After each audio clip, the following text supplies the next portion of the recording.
eza kaka makanisi tozo kabola. Eza kaka makanisi tozo kabola. Eza kaka makanisi tozo kabola. Mpeve hip hop, PV hip hop yango yo émission bo sepela kolanda PV hip hop. Émission oya pour na hotel émission mouvement hip hop ya Congo. Place au moi pongi moi qui dit ba elinga qui écoute. Ensemble nanga moko bokasta moko parmi ba ninga. Na PV hip hop lelo tozawana na bino ba o tout boye bi vraiment ba télémissa rapide ba lobela ka mouvement hip hop ya Congo. Poeza la vraiment na qui dit ba tu dois grand solo o etali évolution ya mouvement hip hop ya Congo. Un dossier penza oza maman na dossier o salangate. Ba tu mingi ba sepela te ba tu mingi ba sepela. Mais le quoi ça PV hip hop to sala ngoka boy bo solo misa lingala hein.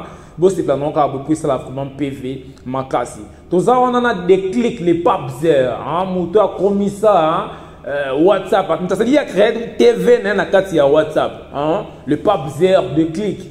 Toi pena manase mbala o to benga ya manase hein yango ensemble na été ba vraiment solo pe ezali et bongo toza pe sous na Jenny Swaje hein Jenny Swaje Flixo hein na épée to panza vraiment ba vraiment solo mouvement hip hop ya Congo moi mbote ça va bien na bandeko na peut ça va présent PV makasi mbote yanga bandeko mbote bokastai sunga voilà bokastai PV voilà un PV zali makasi voilà le rôle en PV zali ça vraiment bien makasi boyebi ka PV ndenge ezalaka plus mini artiste abeta ba vraiment solo na bango hein donc début ya carrière na bango historique na bango quand to lobaka toujours siko bino boza ba oyo bobundela ka mouvement hip hop ya Congo ezala bien siko moi d'été muke kaka balandi un PV hip hop na ba boni bino lelo ba comprendre ata moi idée zala hein par rapport ba oba zo mona quoi OK le Kidzer, le Papzer de la Street Z, Ignace Boyebi. Déjà au départ, on a Moutchansa. Dans la dernière génération, Moutchansa, Fake Look à la folie, Bafin, Disco, Balim, de Banama et Pokwana. Donc, ce matin, on n'a pas grandi avec le rap, mais on a vu le rap grandir. Déserteur. Et déserteur, oui, parce que déserteur, jusqu'à un moment, tu rappes, tu arrives à dire que ça danseur, tu rappes, parce que l'autre chambre, donc moi, j'ai dit que si on a un aéroport, on a sûrement au revoir Kinshasa, on a mettre le cela depuis en tant que rappeur, tout ça, on peut bien. Mais à un moment, tu comprends que on a deux mouvements, il faut que moi, je sais que si ma micro, tout est rapide, soit caméra, ma lumière, pour te faire sa lumière, n'est-ce pas, je sais que maman, voilà, donc tu chroniqueur vers les années 2014, 2013 avec la complicité à Edge Gonza, Daniel Kade, Roussel Bokobo, Yohan Lengol, DJS Mandiko, DJ Ice, Ice5, donc toute la famille Mandiko. Moi, force, c'était ça qui est chroniqueur. Après ça, tout ça, il m'a mêlé, Mike Offensif, tout le monde connaît. On mêlé quoi, événementiel, donc tout le monde connaît. Le parcours, en tout cas, on a rappelé, on va rappeler, mais il faut ça, c'est l'émission. PV. Manase Mbala Yango. Boukasta. Ouais. En tout cas, grand plaisir. On a parlé PV hip hop, c'est la maison. Après tout, Twitter, Jenny, en tout cas, c'est un grand plaisir de vous revoir. Donc, l'équipe, moi, c'est Manase Mbala, agent d'artiste, communicateur, journaliste. Et on est dans le mouvement il y a tant des années. Et Talarato, ça, on fait avec passion, avec amour. Et on est là. Toujours. Donc, on continue de donner le meilleur de nous. Et je pense que demain sera meilleur. On est ensemble sur PV hip hop. PV. Jenny Swaje, producteur, promoteur, mission Best Music. Donc voilà. Tout ça va vraiment solo photo bêta vraiment oh tout ça vraiment ba makanisi hein ya ba oh bazolanda mouvement hip hop ya Congo. Ba grand dossier vraiment etali mouvement hip hop ya Congo.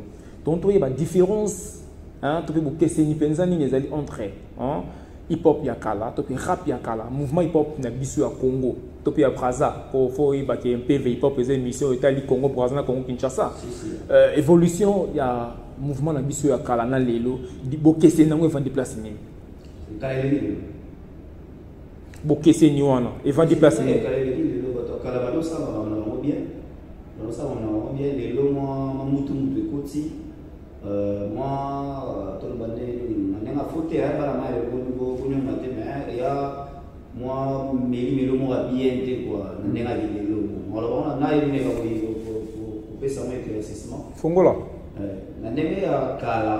Kala, tout le temps, les loups. Tout le temps, Kala, tout ça, va souvenir, il y a Kala, moi, il y a bien. Il y a moins hip-hop.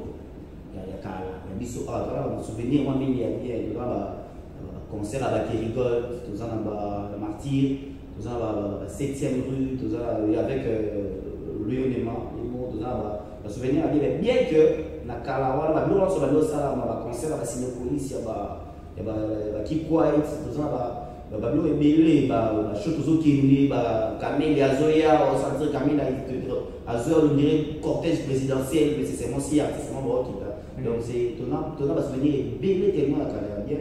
Ou l'autre retrouvé. Mais malgré ça, nous avons des solos et artistes qui sont dans WhatsApp, dans Instagram, dans Internet, Internet, téléphone portable, où les logos ont un iPhone, ou un photo, ou partout, ça, ils ont même vidéo dans la photo, moi, clipé au ça, un téléphone.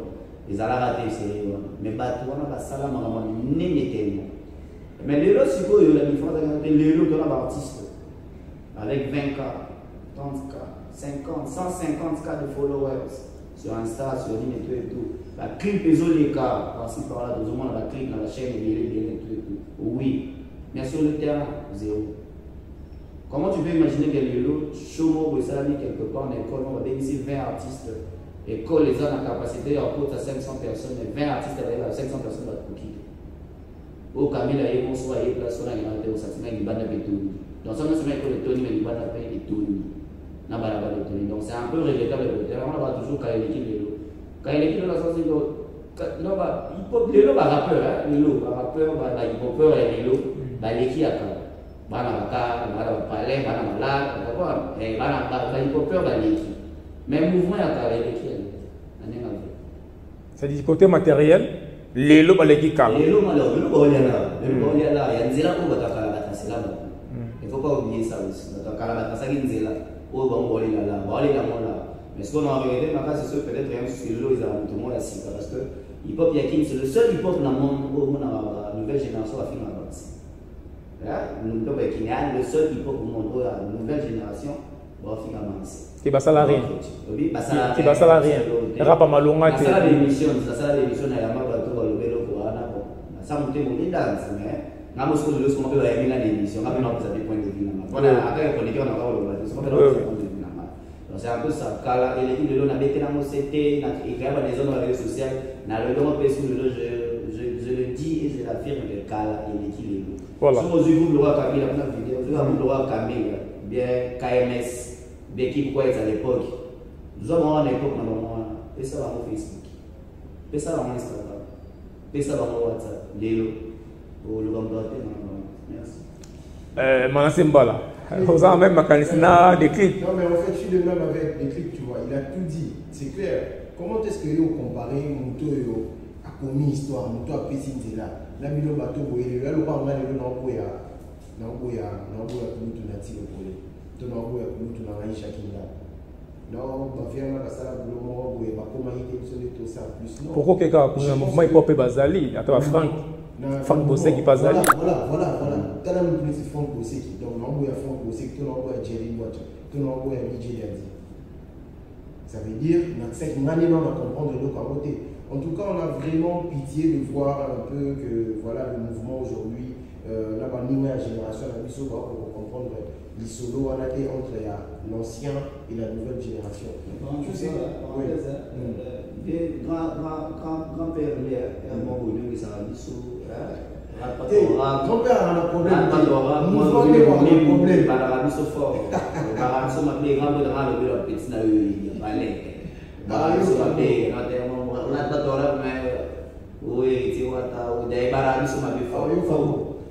Ah, ça l'a bien ma belle.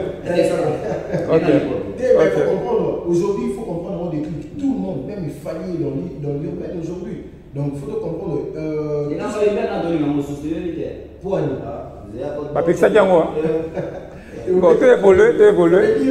Le vainqueur, le clip, le vainqueur raconte l'histoire. Donc l'histoire ne change pas. Papa, l'histoire échange à rater. Bis ce que l'on a un mouvement hip-hop de changer l'histoire. Tu vois un peu. Moi en tout cas j'ai un plus grand regret. Pourquoi il y a un membre, 13, 14 followers dans les réseaux sociaux.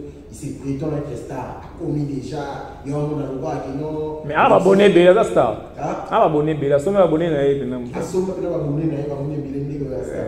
Tu as été à concert place mon Bourana.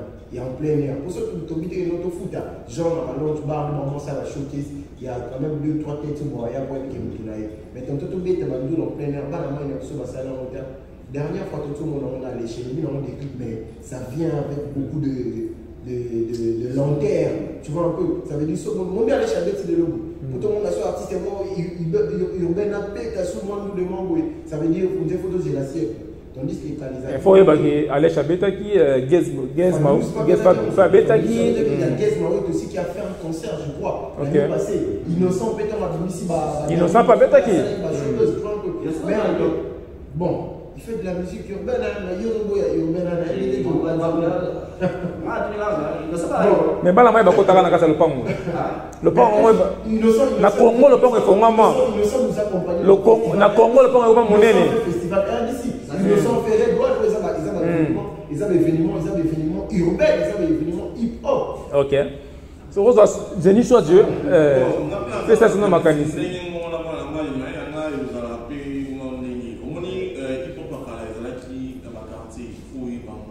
Se comprendre, il y a quartier par quartier, il y a un fan là-bas, il y a un public là-bas, il y a un outil là-bas.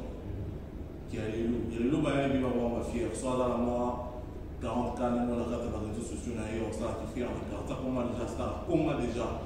Il y a là qui est normalement tout comme c'est Bétindou et tout, Camille et Bétindou et comme c'est plein. Parce qu'il y a un quartier déjà, il y a déjà un fan public là-bas. Ouais, le coup de tête, à l'époque, même. XRK, pardon, Yaranine, oh Yolo, XRK, pardon, oui, mais ça va XRK, parce que combi, bana Yolo, ba combi, bana Barumbu, bana Changu, ba combi. Tout ça parce que public n'a public quartier pour nous natin Barumbu déjà. On comprend nous à l'époque on a la quartier qui est les lots comment la quartier mon vous a dit rappeur. À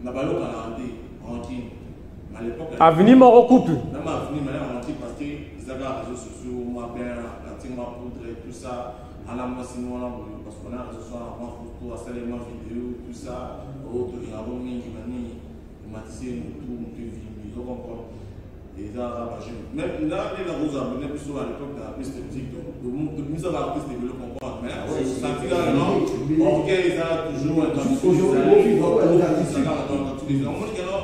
Kala et qui donc Kala qui nous a bien senti dans un moment de conscience on a dit non la série de Jacques c'était le comportement les lots nini ça la kulamusa ya lelo déjà d'abord elo ni ego sala qui lelo la muka lelo il peut la muka déjà d'abord infiltration des atouts on avait fait des atouts et on a zongeli elo ko ndeko manasa autour de bawa que noté parole sur la musique urbaine. Tout est bas, ça la différence. Mon hip-hop est à la scène. Hip-hop est à 5 disciplines. Oui, bana. Oui, bana. Hip-hop est à MC. Biso va dans la soirée, à l'islam, à MC. Tu as DJ, il y a DJ, parce que DJ n'est pas tata la biso. Ça va rapper, ça va aller. DJ va créer hip-hop. Tu as break dancing, babini, dance floor. Tout ça, la beatboxer. Kratos beat. Kratos, c'est comme la bango. Tu as la graffeur. On a boyé banane. Batata nizo. Tout sous batata nizo. Tout sous qui le hip-hop, oui, c'est une culture urbaine. Il faut terminer mais Aza Kari, Abani Awa, Asuki Awa. Alors, dans ce cas, toutes les musiques urbaines, nous avons un hip-hop, c'est là où la cacophonie est brutale. Zemme et le hip-hop. Les autres musiques urbaines, ils ont hip-hop. La fois, on a dit que hip-hop.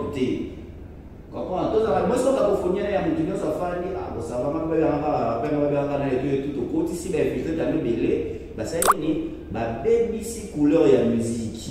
Comprends? Donc, les gens rouge, les gens rouge, tu sais, rouge et 6 couleurs. Et hip-hop, il perd de valeur pour l'infiltration et les détours dans la hip-hop. Tout ballon est là, ballon, tout ballon est différent. Sinon, nous tournons mon tour, nous coin naïf. Tu es hip-hop. Donc, bon, ça le pas mon avis. Mais parce que les musiciens, on va remonter en crise identitaire. Identité artiste, c'est humanité. Tout d'abord, il y a un ballon out. Tout n'a pas ça à signer. À partir de ça, on va artiste, ça à signer. J'ai fait tout, c'est quoi?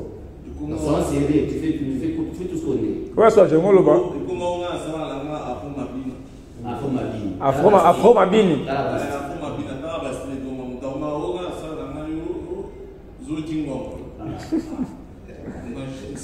Premier en fait du hip-hop, de la gourmet, festival RDC, Bacha, Innocent Balou, mais spécial guest, il y a des ordres de créa. Mais Innocent, tout ça, on a le insulte. Et ça va insulte. Nous tout le monde doit avoir un afro comme on a. À très bon, naïf, pop naïf. Il y a un afro comme on a. Et Bouché, spécial guest, la première fête à hip-hop. Tous en qui, Baoutaki. Tous en qui, KMS, tous en qui, SRK. Tous en qui, Venabiso, parce que Bazamaki. Bavi est tout bazali, bavi n'a pas cache bazali, tu vas te mêler au genoté, histoire et comme on a mis au béto, il va te banda, on a initié le cap bazali, de revenir à la Fatima. Juste la clôturer un peu dans ce sujet. En fait, je ne suis pas contre les clics, mais je pense que les lots sont c'est quoi la musique urbaine? C'est une définition clairement, non, mais c'est la musique qui vient de la rue. Et donc, je pense que ça marche de pair.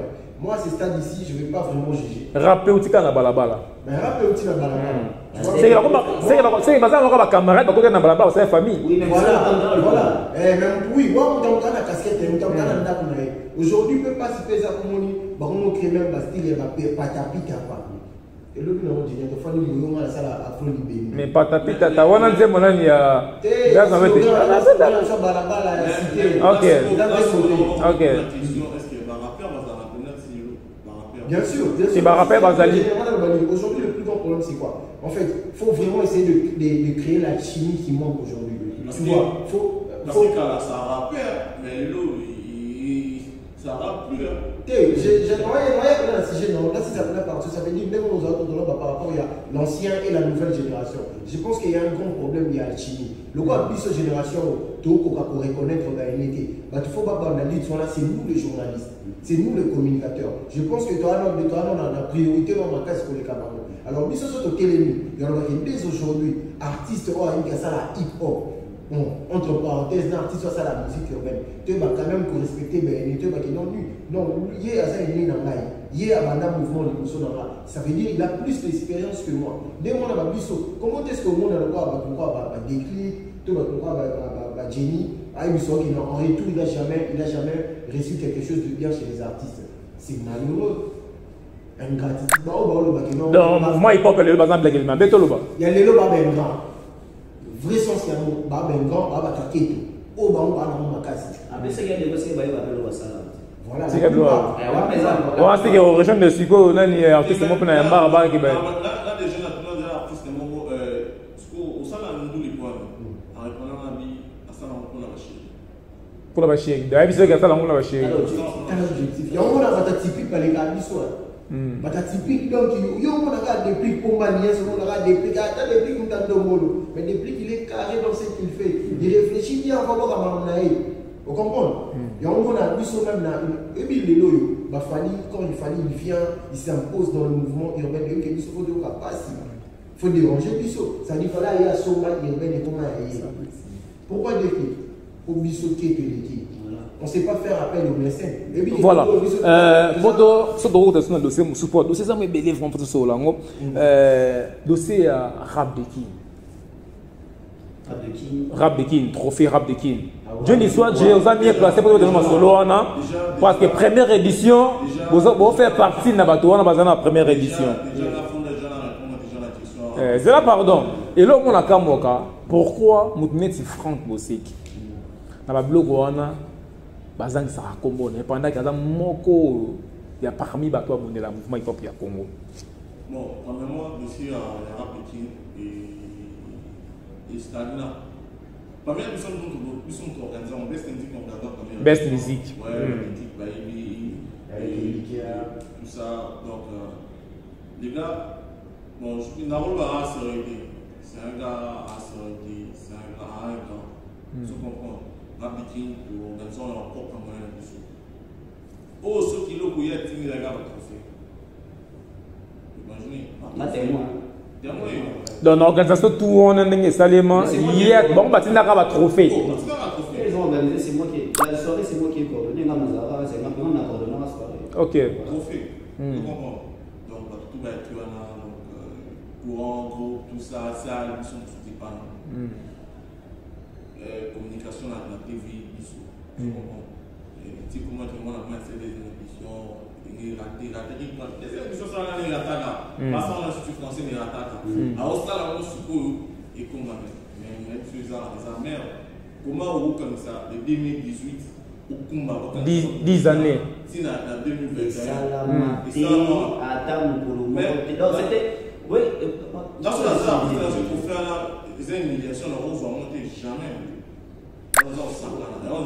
Donc, on va faire un travail, on va faire un pourcentage pour nous, pour aussi ma carte, il y a qualifié de 2018 à 2021. Et puis après, ce qu'on fait, c'est plus dans le monde du tout, on va gagner, on va gagner, il faut mériter. Mais il faut éviter. À chacun la carrière, jamais. Ouais, des clics. Ce qu'il faut comprendre d'abord, vous voyez, le besoin à qui en tout ça, on a sentiment. Mais il y a un arabe qui est au-dessus de moi, je vais aller au Maman va nous dire, il y a un palais, de ces arbres, de qui il y a 2 ans, il y a 2 ans, il y a 2 ans, mais sinon, il y a ici, on a tout ça déjà un problème. Le site d'abord, le site Rabeki. Gloire de côté, payer le site Rabeki, exact. Le c'est intraçable. Par contre, un bateau va mettre la salle à la buzz, bazar intraçable, le la plateforme n'a plus sur la communication. Bazar tellement irresponsable que. C'est encore ça le voilà. Au Tchèque, on a eu l'eau, on postait. Vous voyez, il y a Tchèque, on a maillé. Bon, vous le avez serveur cloud, les amants sont d'agiter. Au Tchèque, on a eu, au Lukium, après 3 semaines, au monde. Mais c'est quoi le monde? On a acheté, on a pris à la base, on regarde dans la projet. Oui. Traçabilité d'abord, déjà, le succès, il y a dans les 10 ans, exactement. Comment ça va avoir il y a 10 ans? C'était inconcevable. C'est-à-dire que déjà à la base, il fallait ça de la merde. Mais il y a des petits dans ça dit, et là, ça va qui peut ces résultats ou peut ça qui? C'est la première soirée. C'est la seule soirée dans la boîte. Dans la boîte, c'est dans la. Ah bon?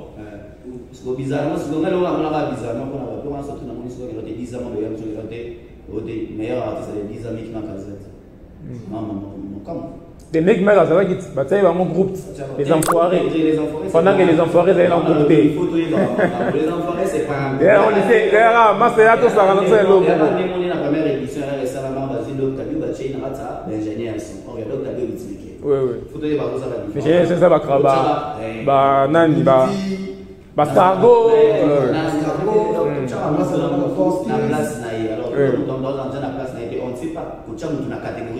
S'il faut faire moi conseil moi rapide.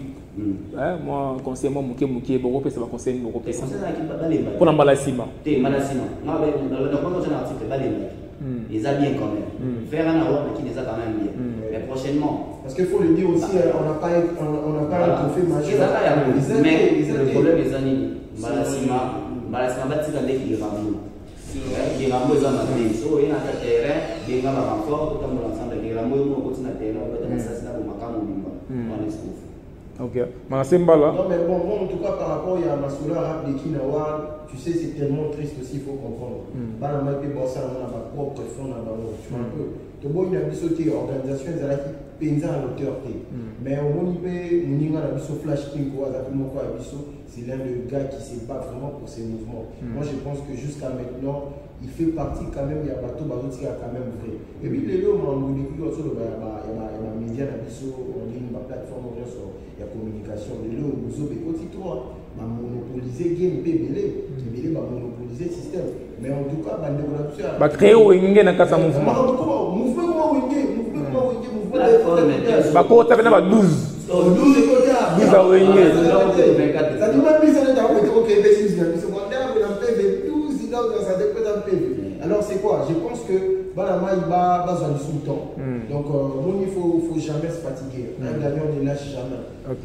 Johnny Soadje, par rapport à mon mot, Tika Bino Lango, échec et ça fait partie de nos vies. Tu vois un peu. Ça veut dire le quoi, oh, ça y est, échec. N'est opinion, le que non, rap et qui n'a pas des tours et similés. Je pense que l'année prochaine, bon, ça a quand même quelque chose de bien. Et après, le message m'a dit, so, il est comme un amateur à Banila. Et là, moi, absence, il y a Franck.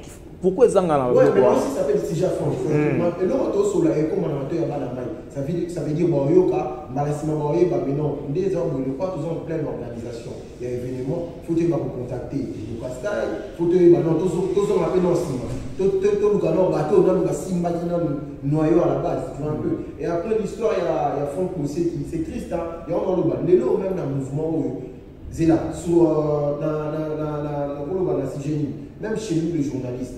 On a du mal les lots on a surtout trop la chronique musicale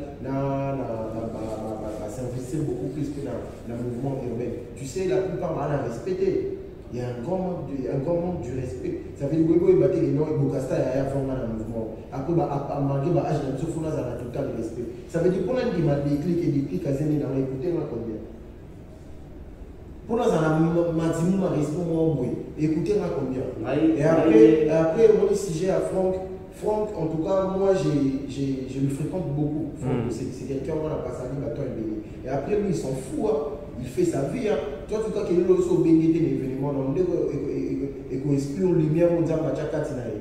Tout est bon, ça reconnaissant. Même le événement Béni, les amis, comment est-ce que vous appelez Dadjo à Kinshasa? Vous ne savez pas faire une très bonne tournée pour l'artiste.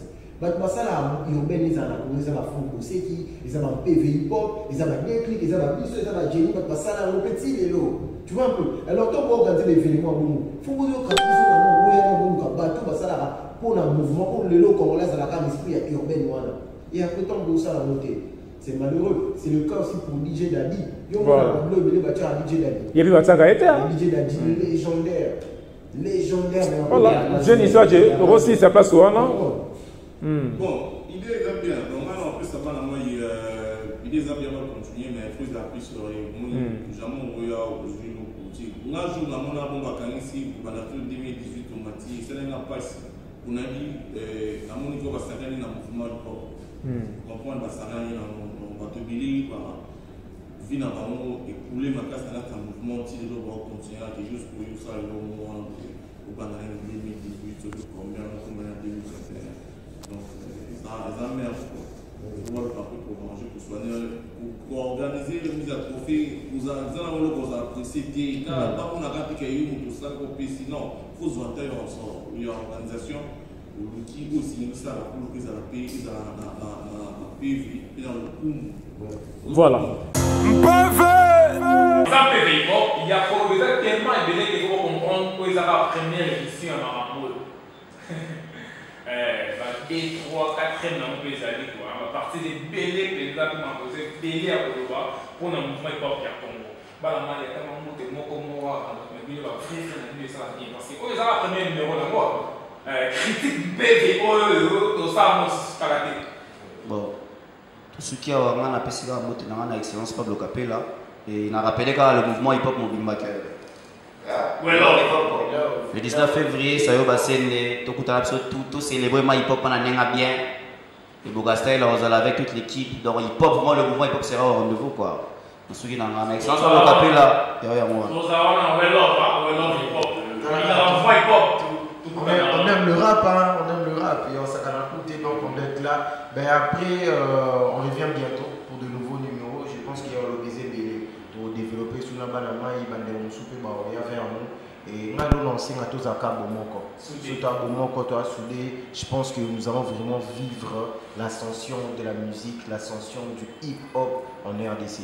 Je suis Manassé Mbala, merci à Jay Bugatti et à toute l'équipe. On est ensemble. Yango. Bon, on apprécie ma fan de Facebook. Là, il y a tout le monde star en Ingote. Je crois qu'il fait soutien. Voilà. Vous pouvez gagner sur plus de 143, 89, 50, 49, 400. Plus de 143, 89, 50, 49, 400. Bon, continuez à vous abonner à un PV officiel Tifi, à la page Instagram de Missopéa, un PV hip-hop, Instagram comme Facebook.